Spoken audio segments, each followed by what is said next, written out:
মহাপুরা আমার টিকটকবাসী ভাই বোনেরা, আমার আদরের সন্তানরা, আশা করি আপনারা সবাই ভালো আছেন, সুস্থ আছেন।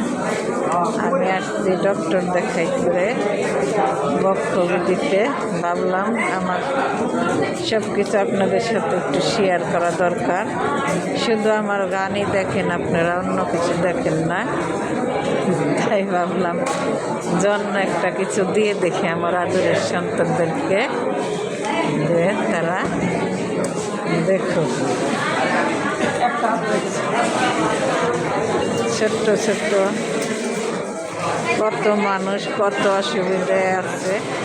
আমরা ঘরের ভিতরে থাকি তো তাই বোঝা যায় না যে কে কীভাবে আসছে, কে কীভাবে আসছে বা কিছু। দেখেন আপনারা কত ইসের ভিতরে আমরা আছি।